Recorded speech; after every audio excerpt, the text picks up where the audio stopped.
Hey guys, welcome back to Kranti English YouTube channel. My name is Iqbal Ahmed. Friends, आज का video आपके लिए बहुत ज़्यादा महत्वपूर्ण होने वाला है, क्योंकि आज हम आपके लिए कुछ ऐसे फ्रेजेस लेकर आए हैं, कुछ ऐसे इडियम्स लेकर आए हैं जिनका यूज़ किए बगैर, जिनका प्रयोग किए बगैर ये संभव ही नहीं है, ये मुमकिन ही नहीं कि आप अच्छे से अंग्रेजी बोल जाएं, फ्लुएंटली अंग्रेजी बोल जाएं, धड़ल्ले से अंग्रेजी बोल जाएं। ये वो फ्रेजेस हैं, ये वो इडियम्स हैं जो आपको अंग्रेजी सिखाने में आपकी बहुत ज्यादा सहायता करेंगे, अंग्रेजी बोलने में आपके लिए बहुत बड़ा ये रोल प्ले करेंगे। तो वीडियो आपके लिए बहुत ज्यादा महत्वपूर्ण होने वाला है, वीडियो को आखिर तक जरूर वॉच कीजिएगा। तो चलिए वीडियो को स्टार्ट करते हैं। तो ये स्पोकन इंग्लिश के ये कुछ महत्वपूर्ण फ्रेजेस हैं, है ना। एज टू है, एज फॉर नाउ है। आइए जरा से एक एक करके समझते हैं कि इनका हिंदी में मतलब क्या होता है और सेंटेंस में हम इनका यूज कैसे करेंगे, इनका प्रयोग कैसे करेंगे। तो जो पहला है वो है as to.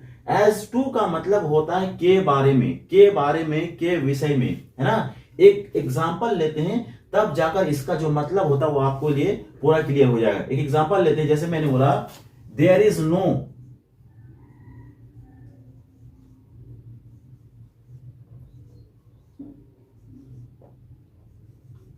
There is no information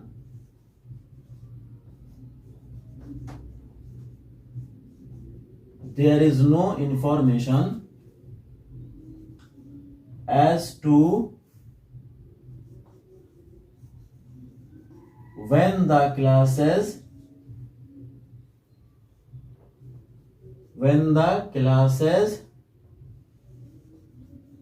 might start,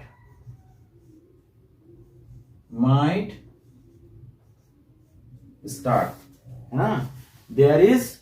there is no information as to when the classes might start। इसका मतलब ये हो गया कि क्लासेस कब मतलब चालू होंगी, क्लासेस कब शुरू होंगी, इसके बारे में कोई विषय नहीं है, इस विषय में कोई इंफॉर्मेशन नहीं दी गई है।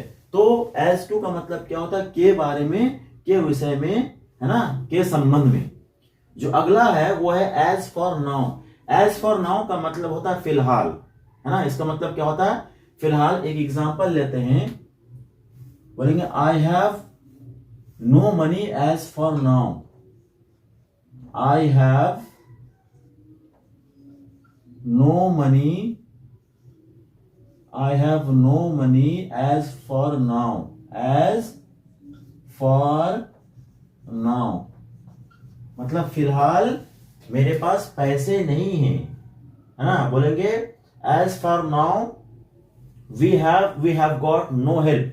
फिलहाल हम लोगों को कोई मतलब के सहायता नहीं मिली है। तो एज फॉर नाउ का मतलब क्या होता है, फिलहाल। जो अगला है वो है नेक्स्ट, एज द केस में भी। ये बहुत इंपॉर्टेंट है, बहुत महत्वपूर्ण। एज द केस में भी, इनका यूज भी थोड़ा सा मुश्किल है, लेकिन आपको हम समझा देंगे, बहुत आसान हो जाएगा आपके लिए।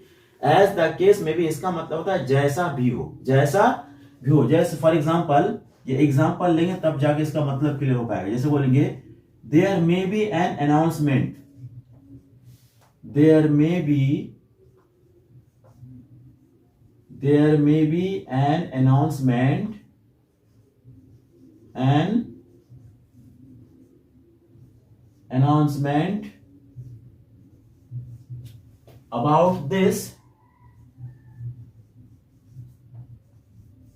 about this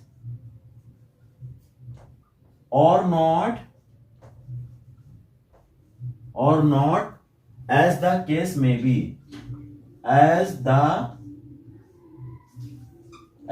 case may be। इसका मतलब ये हो गया कि क्या एग्जांपल हमने लिख रखा है, there may be an announcement about this or not as the case में। मतलब ये है कि इसके बारे में कल अनाउंसमेंट हो सकता है या नहीं भी हो सकता है, जैसा भी हो। हम लोग बातों में इसका इस्तेमाल बहुत करते हैं कि जैसा भी हो इसके बारे में कल अनाउंसमेंट हो सकता है, नहीं हो सकता है। नेक्स्ट है एज पर। एज पर का मतलब होता है के अनुसार। इसका मतलब क्या होता है, के अनुसार। एग्जांपल लेते हैं, दे कंप्लेन दैट,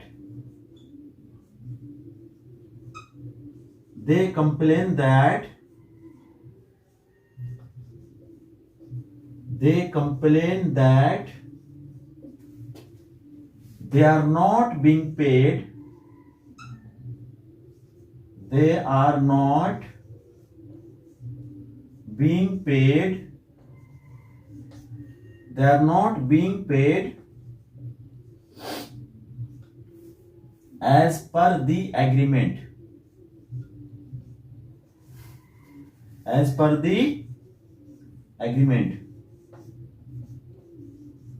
इसका मतलब ये हो गया, मतलब वे लोग शिकायत करते हैं, है ना, कि एज पर दी एग्रीमेंट, मतलब जैसे जिस तरीके से एग्रीमेंट हुआ था उसके अनुसार, एग्रीमेंट के अनुसार उन लोगों को पे नहीं किया जा रहा है।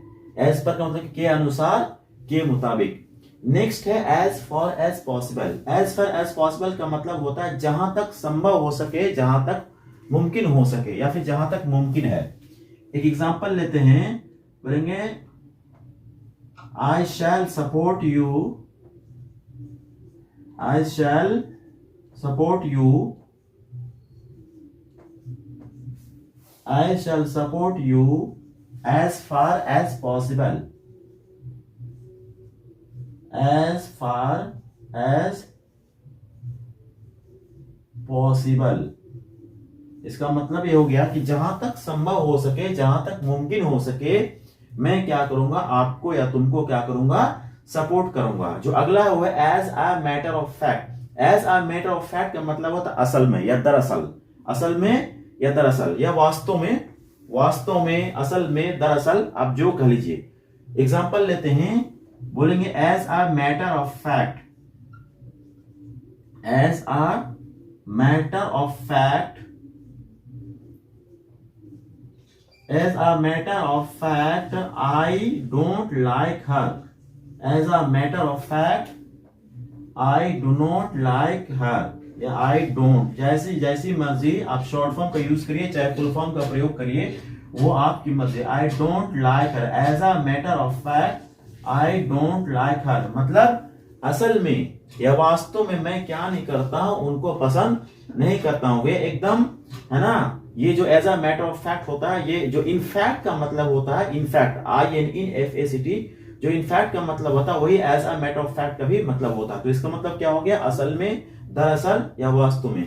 तो as a matter of fact I don't like her, असल में मैं क्या नहीं करता, उनको पसंद नहीं करता। एज ऑलवेज, अगला है एज ऑलवेज। इसका मतलब होता है हमेशा की तरह। क्या होता है, हमेशा की तरह। जैसे बोलेंगे as always, as always she was the last to arrive, as always she was the last to arrive, she was the last to arrive, मतलब हमेशा की तरह, हमेशा की तरह हुआ लास्ट में, आखिर में पहुंची। एज, है ना, as always she was the last to arrive। Next है एज सच। एज सच का मतलब होता है वैसे तो, या ऐसे भी।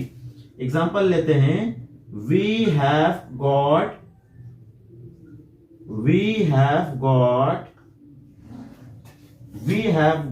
no help, we have got no help as such, we have got no help as such, मतलब इसका ये हो गया कि वैसे तो हम लोगों को कोई मदद नहीं मिली, हम लोगों को कोई सहायता नहीं मिली। नेक्स्ट है एज एट। एज एट का मतलब होता है अभी तक। क्या होता है, अभी तक। जैसे बोलेंगे the food is not ready, the food is not ready,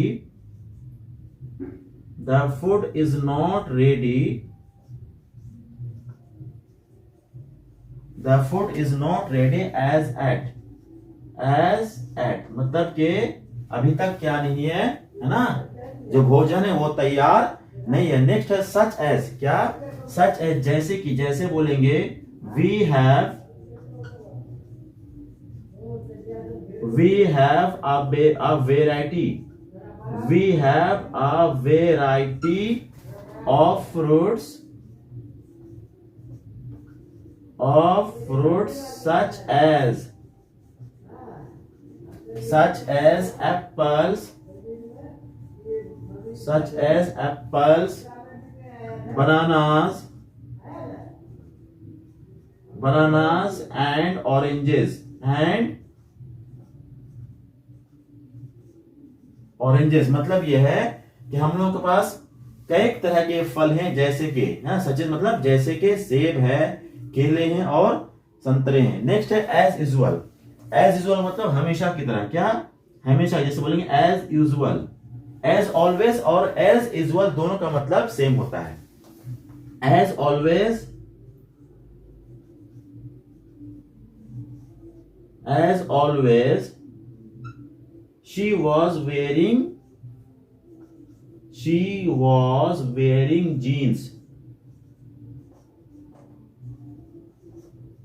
she was wearing jeans, हमेशा की तरह, क्या मतलब वो जीन्स पहन रखी थी।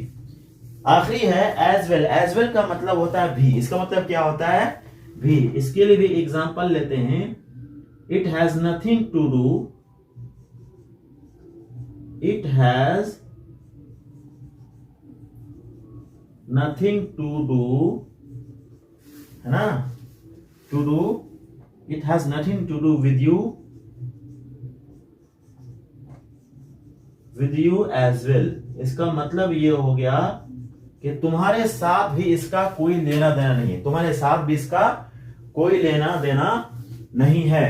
तो उम्मीद करते हैं स्पोकन इंग्लिश रिलेटेड ये फ्रेजेस, ये इडियम्स, है ना, आपको बहुत पसंद आए होंगे, आपको बड़ा अच्छा लगा होगा।